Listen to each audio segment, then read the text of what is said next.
नमस्कार. आज आपण बनवणार आहोत भरलेली वांगी. तर यासाठी मी 250 ग्रॅम वांगी घेतलेली आहे, एक मोठा टोमॅटो घेतलेला आहे, थोडीशी कोथिंबीर घेतलेली आहे आणि हे 2 कांदे घेतलेले आहेत. वांगी, टोमॅटो आणि कोथिंबीर हे मी मिठाच्या पाण्यात स्वच्छ धुवून घेतलेलं आहे. कोथिंबीर मी बारीक चिरून घेणार आहे, टोमॅटो बारीक चिरून घेणार आहे, कांदे सुद्धा बारीक चिरून घेणार आहे आणि ही वांगी आहेत त्याच्या 4 फोडी करणार आहे. हे सर्व जिन्नस मी पोहे खायच्या चमच्यानेच घेतलेला आहे.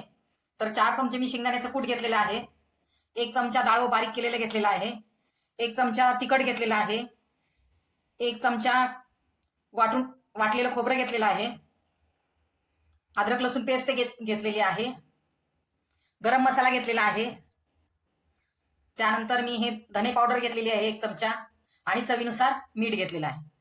तिखटही तुम्हाला जर कमी लागत असेल तर कमी घ्या, जास्त लागत असेल तर जास्त घ्या. आता आपण पहिल्यांदा टोमॅटो, कांदा, कोथिंबीर बारीक चिरून घेऊया.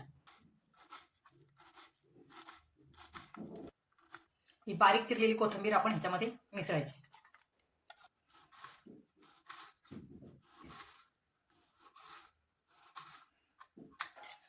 बारीक चिरलेला टोमॅटो ही आपण ह्याच्यामध्ये मिसळायचा. आता आपण कांदा बारीक चिरून घेणार आहोत. याच पद्धतीने आपण दुसराही कांदा कापून घेणार आहोत. आता हा कांदा सुद्धा आपल्याला याच्यामध्ये मिसळायचा आहे. आता आपण ही वांगी कापून घेणार आहोत. तर ही वांगी कशी कापायची, साईडच्या त्याच्या सगळ्या पाकळ्या काढून टाकायच्या आणि ही वांगा असं धरायचं, त्याला मधोमध असं कापायचं, पाहायचं त्याच्यामध्ये. मुद्दा मी जास्त फोडी करते, बऱ्याच वेळा काय असतात वांगे किडलेले असतात, त्याच्यामुळे ह्या फोडी अशा पद्धतीने कापून घ्यायच्या. आता आपण सगळी वांगी तशीच कापून घेणार आहोत.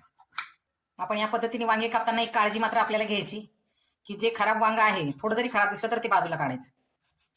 वांगे आतमध्ये खराब निघतात म्हणून मी 4 फोडी न करता त्याच्या 8 फोडी केलेल्या आहेत. या पद्धतीने ते कापून घेतलेले आहेत. आपली सर्व वांगी कापून झालेली आहेत. आपला जो हा मसाला आहे तो आपण आता मिक्स करून घेऊया. पूर्ण मसाला मिक्स करून घ्यायचा आहे. आपला पूर्ण मसाला मिसळून झालेला आहे. तर आता आपण ह्या वांग्यामध्ये तो मसाला भरूया. आता ह्या पद्धतीने तो पूर्ण वांग्यामध्ये मसाला भरायचा आहे.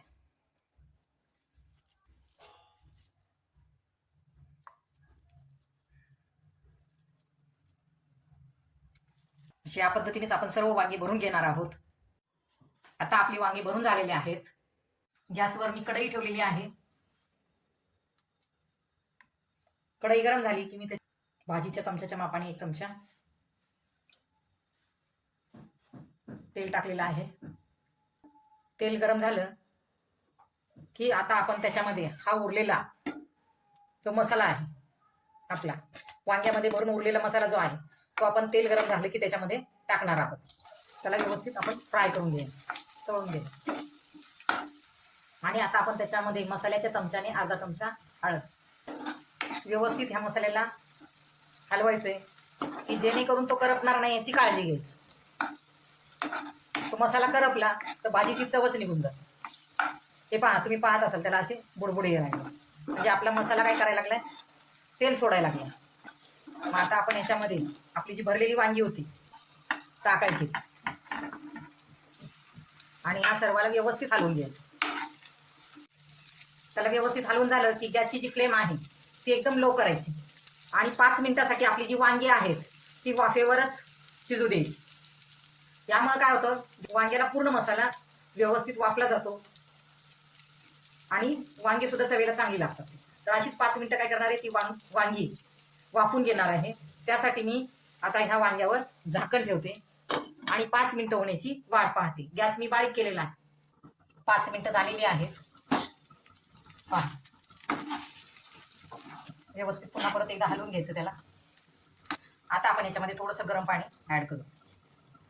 भाजीमध्ये नेहमी गरम पाणीच ऍड करायचं, थंड करायचं. आपल्या गॅसची फ्लेम जी आहे ती थोडी मध्यम करून व्यवस्थित त्याला हलवून घेऊ आणि ह्याला पुन्हा परत गॅसची फ्लेम मी मध्यम केलेली आहे. आता पुन्हा त्याला 5 मिनिटासाठी झाकून ठेवू. 5 मिनिटं झालेली आहेत. आता आपण आपलं वांग शिजलं का आपण पाहू. वांगही शिजलेलं आहे. गॅस बारीक केलेला आहे मी. त्याला 2 मिनिटासाठी झाकून ठेवू. 2 मिनिटं झालेली आहेत. पाहू आता आपली भाजी कशी झाली ती. पहा, या पद्धतीने आपलं भरलेलं वांग तयार झालेलं आहे. तर अशा रीतीने आपलं भरलेलं वांग तयार झालेलं आहे. आणि मी या भरलेल्या वांग्यासोबत मुद्दामच बाजरीची भाकर केलेली आहे, कारण भरलेलं वांग आणि बाजरीची भाकर वा, आपल्या जेवणाची लज्जतच वाढवत. तर अशा रीतीने आपलं भरलेलं वांग तयार झालेलं आहे. तर मी बनवलेल्या पद्धतीने आपणही भरलेलं वांग बनवून पहा आणि माझ्या नवनवीन रेसिपी पाहण्यासाठी माझ्या चॅनलला लाईक, शेअर आणि सबस्क्राईब करायला विसरू नका. धन्यवाद. या तर मग भरलेल्या वांग्याचा आस्वाद घ्यायला.